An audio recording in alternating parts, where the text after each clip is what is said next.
Hi, I'm Tim. Welcome to Watchbox, and thanks for logging on. If you love this watch, email me, tmosso@thewatchbox.com. It's in the description below. It is your purchase and pricing email question line for buying this or any watch you see on any Watchbox platform. Please reach out to me directly. Email tmosso@thewatchbox.com for pricing details. Today, we're discussing a 2022 homage to the 1965 Seiko King Seiko KSK. This is the SDKS003, and it is the third homage piece to King Seiko to be released in the 21st century. The first back in 2000 was the SCVN001, and then back in 2020 we had the SJE083. This is again the SDKS003 of 2022, just to be clear. In stainless steel, this historical homage watch is a vintage-inspired 37 millimeters, and it's 12.3 millimeters thick from lug tip to lug tip, a compact 43.7 millimeters, though if we include the solid end links to the bracelet, it is 48.8 millimeters across the wrist with a 19 millimeter spacing between the lugs. It looks good. On my wrist, which is 16 centimeters circumference, it's not too large, though it's not petite per se. The integrated end links to the bracelet give it a larger look, though it'll fit on a wrist as small as 13.5 centimeters circumference. It'll also slide underneath the cuff. As you can see, it's fairly flat with a sloped bezel and an inset domed sapphire. The watch would wear well on a man or a woman, though if you're going to wear it on a lady's wrist, a strap will size it down effectively. Taking a quick look at the bracelet, it's a handsome bracelet, a 7-link design that's vintage inspired. It has a conforming end link to better integrate it into the angular case. You can see that there is a polished bevel outboard. You can also appreciate that we have many removable links here. All of them need to be removed with a block and a punch because these are pins and sleeves, but you can see with every single link removable, you have a lot of sizing flexibility. The physical integrity of the bracelet is good, though in vintage fashion it has a little bit more play laterally than you get on a modern style bracelet. You can also see that there are plenty of gaps between the links to avoid pinching skin, pulling hair, or trapping wrist heat. So this is a very summery watch, and that's reinforced by the 100-meter water resistance.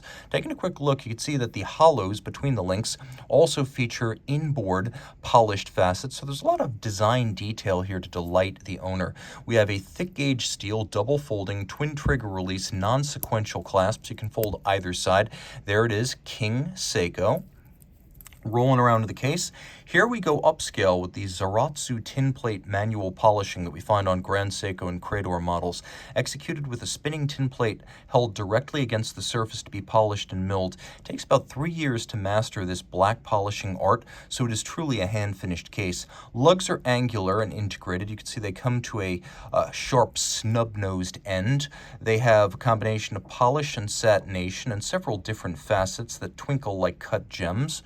We have a King Seiko shield. We have both media blasting and polishing on the crown. And in case you're wondering, no, this right here is not a screw-down crown, even though it is 100 meters water resistant.